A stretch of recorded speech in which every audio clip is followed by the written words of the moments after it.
নমস্কার বন্ধুরা, সর্বাণী রান্নাঘরে আবারও চলে এসেছি নতুন একটা রেসিপি নিয়ে।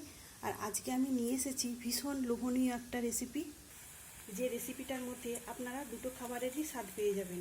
আশা করি বন্ধুরা আজকের রেসিপি আপনাদের সবারই ভীষণ ভালো লাগবে। আর আজকে রেসিপির মধ্যে আমি কি বানিয়েছি আপনারা ভিডিওটা প্রথম থেকে শেষ পর্যন্ত দেখতে থাকুন। ভালো লাগলে একটা লাইক দেবেন, সেই সঙ্গে যদি নতুন বন্ধুরা এসে থাকেন অবশ্যই আমার চ্যানেলটিকে সাবস্ক্রাইব করে আমার পাশে থাকার অনুরোধ রইল।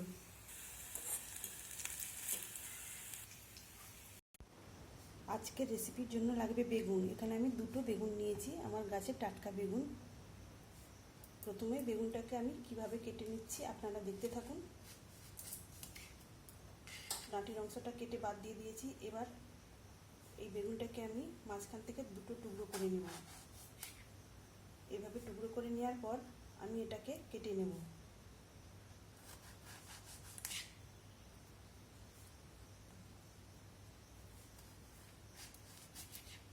বেগুনগুলোকে পাতলা পাতলা করে না কেটে এইভাবেই মোটা মোটা করে কেটে নিতে হবে।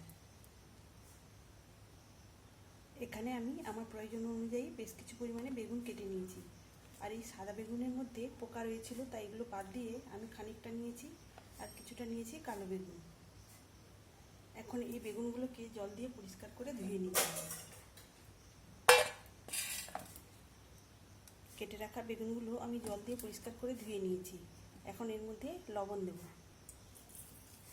লবণটা দিয়ে বেগুনগুলোকে এভাবে মাখিয়ে নিতে হবে। আমি সব বেগুনগুলোই পরিষ্কার করে লবণটা মাখিয়ে নিয়েছি। এটাকে এখন একপাশে সরিয়ে রাখবো। এদিকে আমি বড় একটা মিক্সিং বোল নিয়েছি। এখন এই মিক্সিং বোলের মধ্যে দিয়ে দেবো কুচানো পেঁয়াজ। এখানে আমি 4টে বড় বড় সাইজের পেঁয়াজ এইভাবে কেটে নিয়েছি। আর এখানে আমি নিয়েছি 4টে কাঁচা লঙ্কা। কাঁচা লঙ্কা 4টেকে আমি এইভাবে কুচিয়ে নিয়েছি।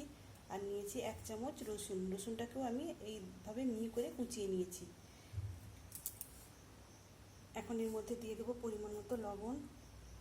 লবণটা দেওয়ার পর আমি প্রথমে হাত দিয়ে ভালো করে পেঁয়াজের সঙ্গে মেখে নেব।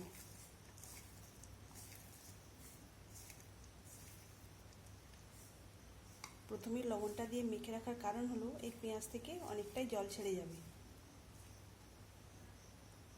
এখন দেবো অল্প একটু হলুদের গুঁড়ো, অল্প একটু দেবো ঝাল লঙ্কার গুঁড়ো, 1/2 চামচের থেকে একটু বেশি নিয়েছি ভাজা জিরা গুঁড়ো, অল্প একটু দেবো গরম মশলার গুঁড়ো। এখন দেবো বড় চামচের 3 চামচ বেসন।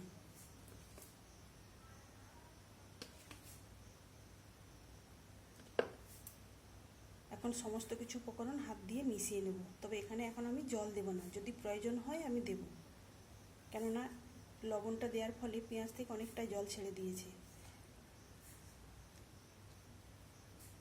তো এখানে অল্প একটু জল দিতে লাগবে, তবে খুব বেশি দেওয়া যাবে না। এই মিশ্রণটা খুব বেশি নরম করা যাবে না, একটু অল্প শক্ত করেই মাখতে হবে।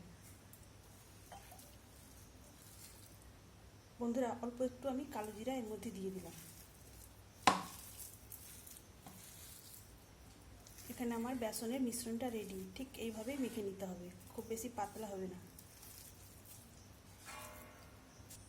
এখন আমি যে বেগুনগুলোতে লবণ মেখে রেখেছিলাম সেই বেগুনগুলো থেকে জলটা এইভাবে একটু ঝেড়ে নিতে হবে।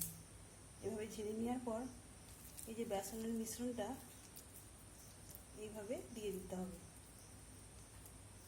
মানে এই বেগুনটাতে সম্পূর্ণ কভার করে দিতে হবে দুই সাইডটাতে। তো দেখুন বন্ধুরা, এইভাবে আমি একটা বেগুনের উপরে এইভাবে বেসনের গোলাটাকে আমি কভার করে নিয়েছি। একই রকমভাবে আমি সবকটা বেগুনের মধ্যে এই বেসনের মিশ্রণটা এইভাবে দিয়ে দেবো। বন্ধুরা আপনারা বেগুনি খেয়েছেন, পেঁয়াজি খেয়েছেন, তো একবার এইভাবে বানিয়ে দেখবেন। আর এই একটা রেসিপির মধ্যে আপনারা দুটো খাবারের স্বাদ পেয়ে যাবেন। তো এইভাবে আমি আবারও একটা করে নিলাম। আমি এখানে সবকটাই রেডি করে নিয়েছি। এখন এগুলোকে তেলে ভেজে নেব। ভেজে নেওয়ার জন্য গ্যাস অন করে একটা কড়াই বসিয়ে তার মধ্যে দিয়ে দিয়েছি পরিমাণ মতো রিফাইন্ড তেল। তেলটাকে প্রথমে ভালো করে গরম করে নিতে হবে। এখানে তেলটা খুব ভালো মতো গরম হয়ে গিয়েছে। এখন বেগুনগুলো তেলের মধ্যে ছেড়ে দেব।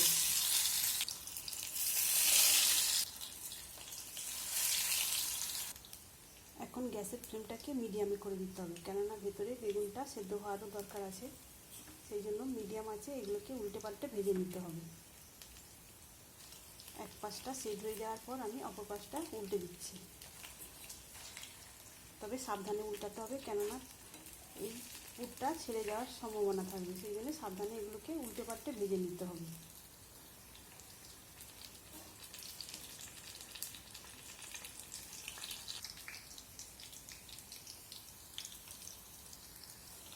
এগুলোকে একটু সময় নিয়ে উল্টে পাল্টে সোনালি কালার করে ভেজে নিতে হবে।